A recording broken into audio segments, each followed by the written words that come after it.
दिल्ली में इंडी गठबंधन की चौथी बैठक बेनतीजा रही है। विपक्षी गठबंधन की बैठक ना ही सीट शेयरिंग पर कोई बात हो पाई आगे बढ़ी है और ना ही प्रधानमंत्री पद पर कोई सहमति बनी। और एक तरफ ममता बनर्जी और नीतीश कुमार ने सीधा अल्टीमेटम दे दिया कि गठबंधन करना है तो 1 जनवरी से पहले सीट शेयरिंग का खाका तैयार कर लीजिए।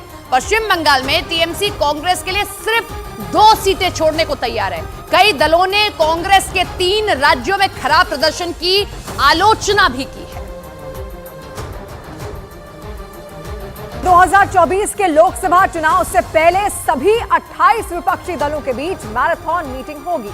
सूत्रों के मुताबिक दिल्ली में करीब 3 घंटे तक चली बैठक में 2 अहम मुद्दों पर मंथन हुआ। और सूत्रों के मुताबिक बैठक में सबसे पहले चर्चा सीटों के बंटवारे पर हुई। सूत्रों ने बताया कि बीजेपी के खिलाफ 400 सीटों पर कॉमन कैंडिडेट उतारने के टारगेट पर बात हुई, जबकि कांग्रेस की कोशिश है कि वो 275 से 300 सीटों पर अपने कैंडिडेट उतारे। सीट शेयरिंग के अलावा विपक्षी गठबंधन का संयोजक कौन होगा, इसे लेकर भी चर्चा हुई।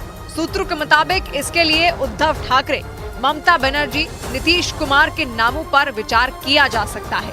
हालांकि इन दोनों मुद्दों पर बैठक में शामिल नेताओं ने साफ-साफ कुछ भी नहीं कहा। अच्छा रहा, अभी शुरू होगा, कैंपेन भी शुरू होगा, सीट शेयरिंग भी होगी, सब होगा।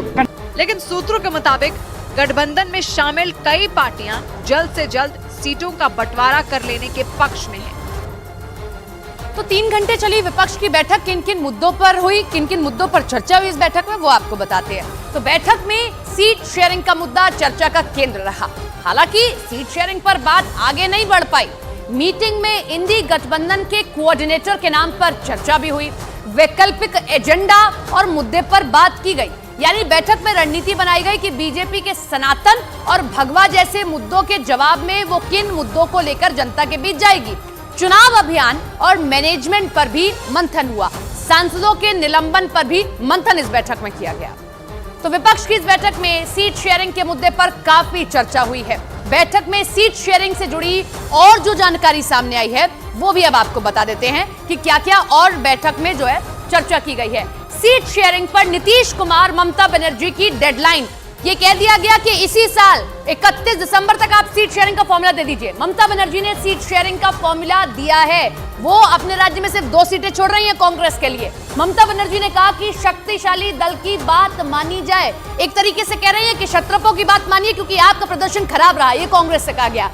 पश्चिम बंगाल में टीएमसी कांग्रेस के लिए सिर्फ 2 सीटें छोड़ने को तैयार है। और उसका कारण कि आप देखिए कि कांग्रेस की हालत 3 राज्यों के चुनाव में क्या हो गई है। टीएमसी ने मेघालय में भी 1 सीट मांगी है इस बैठक में कि 1 सीट हमें मेघालय में भी दीजिए। ममता ने कांग्रेस को देश भर में 300 सीट पर लड़ने का प्रस्ताव दिया है कि आप 300 सीटों पर लड़िए। कांग्रेस से एक आ गया ममता बनर्जी की ओर से। सीट शेयरिंग का ये फॉर्मूला और ये ममता का अल्टीमेटम दिया गया है। इंडी गठबंधन की बैठक में सीट शेयरिंग पर क्या कुछ कहा विपक्ष के नेताओं ने, वो भी आपको सुनवा देते हैं। सीट शेयरिंग का भी हम मिल के पहले जिस स्टेट में हमारे लोग हैं, पहले वो लोग वहाँ पर एक दूसरे से समझौता करेंगे। अगर कहीं दिक्कत है या कहीं अभी नहीं बन सकता, उसके लिए फिर यहाँ पर हमारे जो इंडिया गठबंधन के नेता लोग हैं उसको डिसाइड करेंगे। अच्छा रहा, अभी शुरू होगा, कैंपेन भी शुरू होगा, सीट शेयरिंग भी होगी, सब होगा। कन्वीनर को लेकर सर कोई चुना गया, कन्वीनर को लेकर कोई बात नहीं अभी। सभी दल बहुत जल्दी टिकट बांट करके मैदान में जाने के लिए तैयार है। सहमति बन गई। बहुत जल्दी सीटें डिस्ट्रीब्यूट होंगी।